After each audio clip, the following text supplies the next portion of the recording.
Someone is going to challenge you today, maybe in a meeting or in front of your team, maybe in front of your boss. And when they do, your words are going to say one thing, but your body might betray you completely. So I want to show you exactly how that happens. And more importantly, I want to give you a two-part weapon that makes people stop arguing with your message and start experiencing it instead. Okay? So stay with me, because what I'm about to show you has nothing to do with being loud or aggressive or dominant. It's something quieter, something much more powerful. And once you see it, you can't unsee it. So here's the thing that most communication trainers will never tell you. Confidence is not a feeling. It is a perception that other people have. People cannot see your thoughts. They cannot hear your internal dialogue. They cannot feel how nervous you are inside. What they can see is your body. And here's what most people get tragically wrong. They spend all their energy choosing the right words, but their body betrays them. I call this message conflict, and it is silently destroying your credibility every single time. Let me paint you a picture. Okay, maybe you know this person.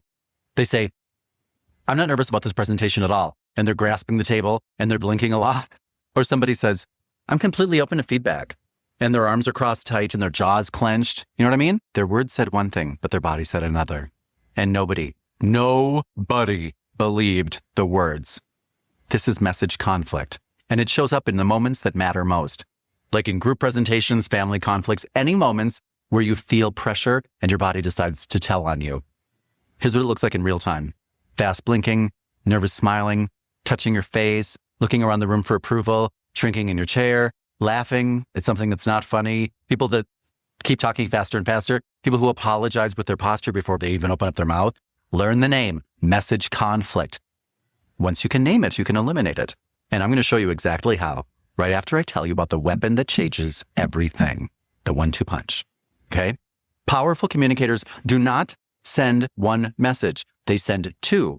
They send a verbal message and a visual message at the same time. I call this the 1-2 punch. Punch number 1 is your words. Punch number 2 is your body. When they land together, people stop arguing with your message and they start feeling it. We're talking about alignment. When your body and your words tell the same story, confidence becomes visible, even when you don't feel it yet. So let me break this down for you piece by piece, okay? Pay attention, because one of these tools stacks on the last one, then it stacks on the next one. Tool number 1, territorial markers. People who believe that they belong somewhere behave very differently from those who feel like visitors. Visitors tuck everything inward. Visitors shrink. Visitors apologize for existing. Professionals do not do that. When you enter a meeting room, even if it's a virtual one, take a notebook, put it on the table, put your pen on the table, create a workspace, because you are participating in that room. You were invited into that room. You belong there. Act like it. And please put your phone away. The less people see you attached to your phone, the more present you appear. And presence creates authority. Distraction destroys authority every single time. Number 2, eye control. Your eyes tell people how safe you feel. Wide eyes say alarm. Rapid blinking say stress. And the moment somebody in that room sees either one, your credibility takes a hit and you didn't even know it. So here's what you train to do instead. The slow blink. Not just a stare, not a glare, not a challenge, just a relaxed, comfortable blink. This is the blink of somebody who does not feel trapped. Keep your eyes soft, present, and attentive. You don't look like you have anything to prove because you've already proven it. Number 2, hand gestures that lead. Your hands should support your message, not compete with it. I'm going to give you some to memorize. Open palm. Use that when you're inviting someone to continue. What would you like me to know? Go ahead. Let's hear it. Palm open, extended outwards. Palm up. Use this when you want somebody to expand. So far, I've heard your concerns. What else do you have? Palm up, moving gently upwards. You're pulling the conversation towards you with authority. Palm down. Use this when you are slowing things down. Let's deal with the point. Palm down, steady, grounded. You could even move it down. That signals control before you even say a word.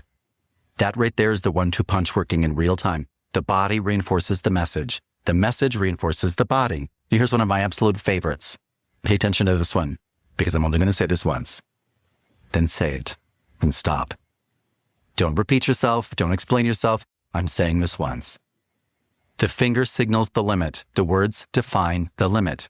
Together, they create something that most people spend their whole career searching for. Certainty. Now here's the flip side. What happens when someone interrupts you? Raise one finger and say, one moment, I'm going to finish. Stay with me. And then continue. Do not apologize or rush or ask for permission. You already had the floor. You're simply keeping it. Tool number 4, the center of gravity. Let's talk about groups, because groups are where most people completely fall apart.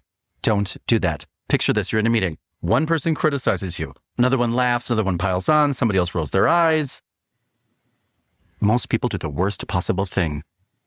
They start pinballing. Their attention starts bouncing around.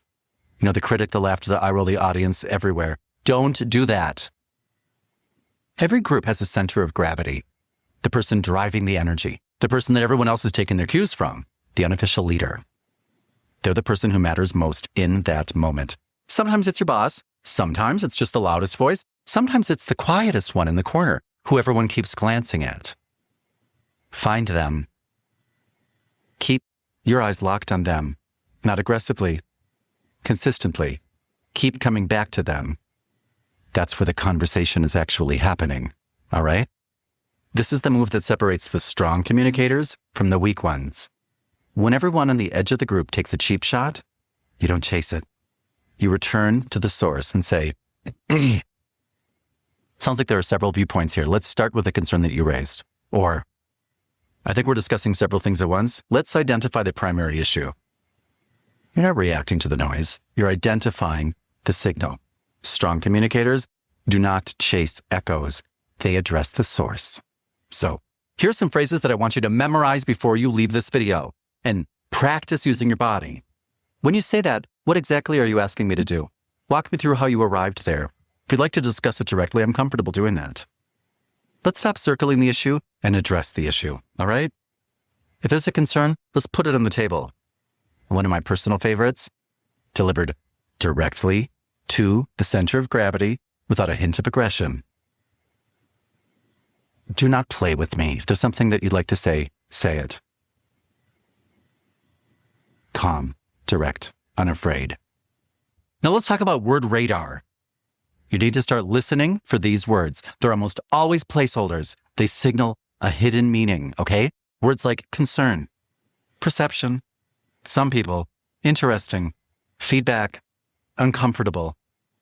When someone says there are concerns, your job is not to react. Your job is to investigate. What concerns? Whose concerns? Based on what? When someone says some people think, ask, which people? Specifically, who thinks that? The moment you start naming names, you start gaining power over them. So now let me bring all of this home, okay? Message conflict is where your body says one thing and your mouth says another. The 1-2 punch is when those two things align. And people stop questioning your message because your entire self is behind it. Your body supports your message. Your presence reinforces your words. You do not shrink when challenged. You communicate certainty before you even speak. That comes from training. The next video, I'm going to show you the one thing that trips up even the most confident communicators so that it never trips you up again. How to buy time without looking weak. How to slow a conversation down.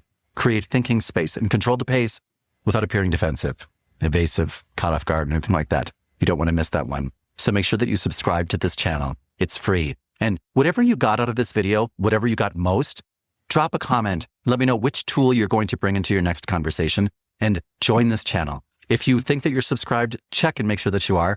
Hit that free subscribe button because we have formed an alliance of people who are unwilling to let one more person disappear simply because they don't know what the signs are, they don't know what the signals are, and they don't know what to do once they find them.